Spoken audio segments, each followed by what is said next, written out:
My 60 Years on the Plains, Chapter 19. We had a few things stored at Green River, so we returned there and settled up. Washakie was preparing to start on his fall hunt in the Bighorn country, and we mentioned to him that we would like to accompany the village. Besides wishing to explore that section, we were desirous of studying more accurately the habits and characteristics of the Shoshones. Washakie was delighted, and we bought $1,000 worth of choice Indian goods to trade, as the opportunity might occur. We started on the first day of October, traveling by easy stages. At night, the young folks would keep the village awake until midnight with their singing and dancing. They enjoyed life for all it was worth, giving no heed to the morrow. A happy aggregation on the whole, one to be envied by many.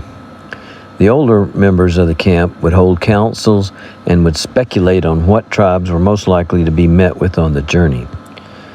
In about 8 days, we crossed the Snake Range of mountains and found our first buffalo, a small herd of about 200. About 75 Indians mounted their best horses and started after them. It was a sight worth going hundreds of miles to see, and only the pen of Mark Twain could describe the ridiculous mishaps which occurred.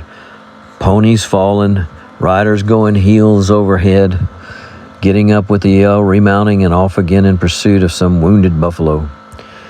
They secured over 200 head, which was an abundance, although large quantities of meat were required to supply a village of 100 lodges. We crossed the Bighorn River and proceeded to the noted Stinking Water. Washakie pointed out the hot springs, and on the west side of the main Stinking Water we saw several sulfur springs, which were apparently dying out. The main spring is in the canyon at the base of the mountain, and its fumes can be smelled for miles. I've heard it said that there were sulfur springs on the north and south forks of Stinking Water, but we did not see them, nor did Washakie mention the fact. We'd been in this camp 7 days when a party of Crow Indians arrived on a visit to the Shoshones. They said their village was on another river called Sundance, which is Clark's Fork, and that they had come over to see their friends. They brought 3 good-looking ponies and wanted to race. The Crows are not as intelligent as the Shoshones, and are not to be compared with them in independence and cleanliness. They're noted beggars and pilferers, and it is the reverse with the Shoshones. You can, with perfect safety, trust them with everything you possess. I was not much acquainted with the Crows at this time, having met them only once before on the Sweetwater River, and then only a war party. On the second day, the racing commenced, and the Shoshones ran their second-class ponies so as to let the Crows win. The Crows went wild and thought they had invincible ponies. In the afternoon, the Shoshones brought out their racehorses, and they were an indifferent-looking outfit. The Crows were positive that they had a sure thing, and they bet everything they had. And on being bantered by the Shoshones to bet their racehorses, they jumped at the opportunity. It was a sure thing on the Shoshone side, for in the previous races they had gauged the speed of the Crow ponies. The distance was 1 mile over prairie, and they do not prepare a smooth track. Such an idea never enters the Indian mind. Young Indian boys stripped naked are mounted on the ponies and led to the starting point. There's no jockeying such as white men indulge in, and no foolishness either. The order is given to go, and the first horse passing the winning post wins the race. It makes no difference what becomes of the other horses. Falling down or flying the track cuts no figure. This system is the same amongst all Indians, and the same rule applies in foot racing. 99 times out of 100, the best horse wins in an Indian race. After the races, the Crows departed crestfallen, but promising to come again and bring other horses. It was now a busy time with the Indians, who were hard at work, curing meat and making pemmican.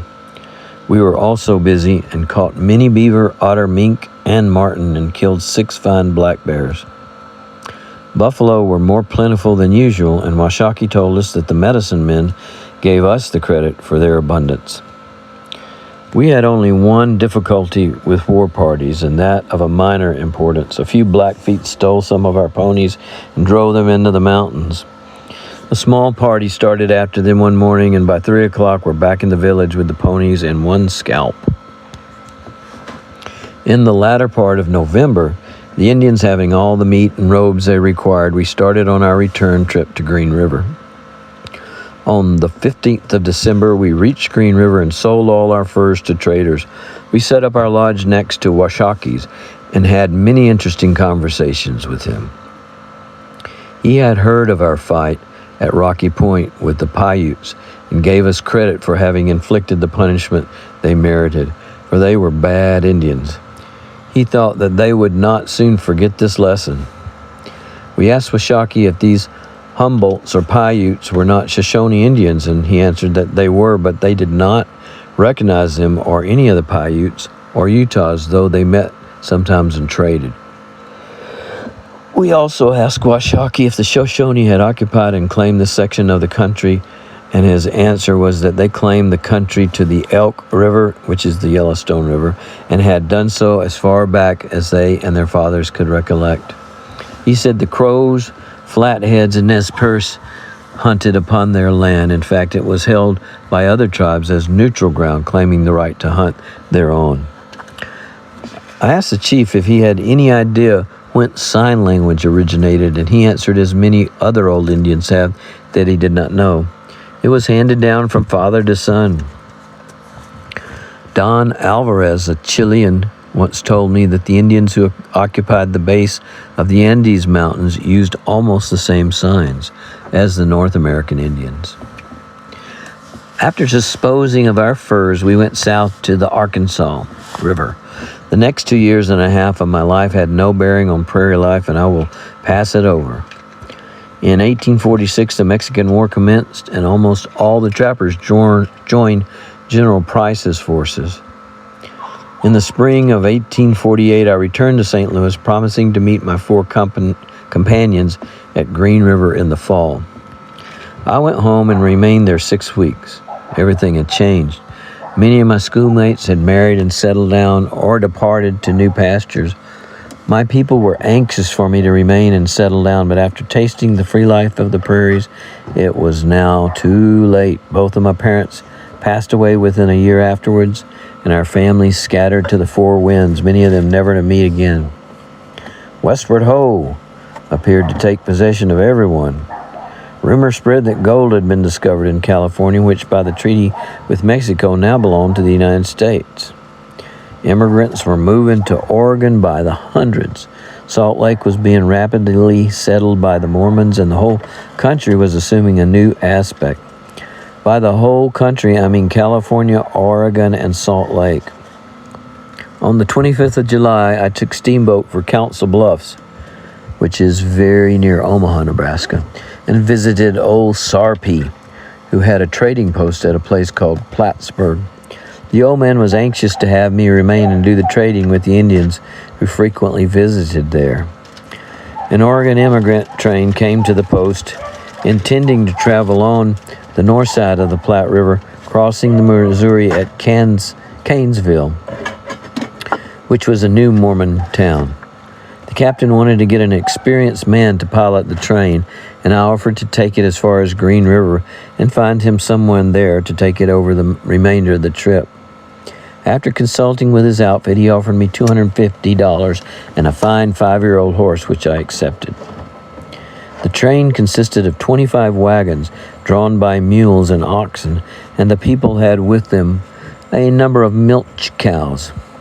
In the party were 15 women and several children. They came chiefly from Kentucky and Indiana. The captain's name was Reeves. He was a fine gentleman of about 50 years of age. We crossed the ferry without mishap and moved steadily along until we reached the left fork of the Platte River, where we came in contact with a party of Pawnee Indians. They wanted to trade their ponies for some of the blooded Kentucky horses in our train and were angry when we refused, saying that the Sioux would steal them all. They would have made a dash for the horses right then if I had not placed well-armed guards around them. We made a corral of the wagons, fastening them together with chains, and at night placed the stock inside. 4 men went on guard at a time, the captain and I going on at 2 a.m. We had not been on guard an hour when I heard the hooting of an owl. I told the captain to get more men out quietly. The hooting ceased, and when the Indians had crawled close to the corral, they gave their war whoop, thinking they could stampede the stock. But these were tied by halters to the inside wagon wheels, and although the yells did create some disturbance among the stock, none got away. After the first yell, they made a rush for the corral with furious war whoops, expecting to paralyze these strangers. They were met by a murderous fire. 10 men had been placed in front of the tents with orders to lie low. About 6 Indians made a dash for the tents and were met by a volley from the shotguns, which killed 4 of them. The Indians now disappeared, leaving 9 of their number on the field. I told the captain that it was customary for mountain men to scalp Indians. He laughed and advised me to let it go, as it might shock the ladies. These ladies showed remarkable presence of mind and nerve. They'd rolled up their bedding, placing it on the outside so as to form a breastwork, and had lain down behind it with the children. At daylight, we pulled out and traveled about 15 miles and camped on a bend of the river, making a corral of the wagons. The ladies asked me if I thought the Indians would try to revenge themselves on us, and I answered that as they were unsuccessful in getting our outfit, they might decide to leave us alone and try to get even on some other train. This very often happened, and the fault lay with immigrants themselves who did not take proper precautions. All immigrants had been warned time and again to be very careful, but they seemed indifferent to their surroundings and neglected taking precaution. The result was that their stock was run off, leaving them helpless on the prairie with their families and wagons. Soldiers had to come to their assistance. The Pawnees did not follow us, nor did we see anything more of them. We passed many small parties of Mormons who appeared poor and miserable. Some of them were afoot and were pulling or pushing small hand carts. We saw no more Indians until we reached Ash Hollow, which was on the opposite side of the river. This is a noted place where General Harney had a fight with the Sioux. About 75 Cheyennes visited the camp, many of whom I was acquainted with, but had not met them since 1842, when trading on Cherry Creek. They asked me many questions. Where had I been? Where was I going? Who were these people? The ladies prepared a feast and invited the Indians, who were led by White Antelope, a noted chief and a proud and fine-looking warrior. They behaved remarkably well for Indians, not begging and only once offering to trade horses. We moved steadily along, day after day, without obstruction or annoyance of any kind. Antelope and grouse were plentiful. There was always an abundance of fresh meat in camp. We reached Fort Hall October 1st, and I parted from one of the most accomplished immigrant outfits that ever crossed the plains. I remained at Fort Hall for 3 days at the request of Captain H. Grant, who was employed by the Hudson Bay Company.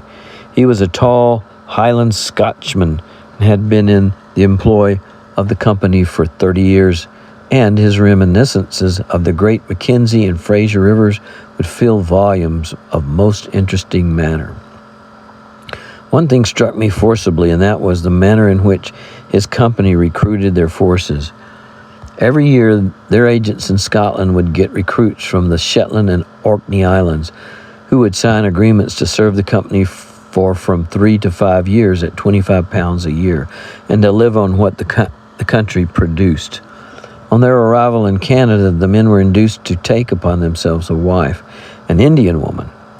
Calico in those days was 50 cents a yard, other things in proportion, and at the end of their term of service, they were overwhelmingly in debt to the company. They were then kept in service to work out this indebtedness. Mexican peons and Hudson Bay employees were in much the same condition.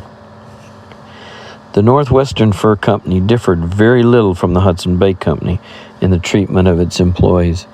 These companies did not like to be interfered with in collecting furs and robes from the Indians, and endeavored to have a law passed making it a felony for any except themselves to do this trading. Also, to compel all trappers to be in their employ. Mountain men had more influence with the Indians than they, and they were aware of it, and from this sprang the feeling of antagonism which I retain to this very day. End of chapter 19.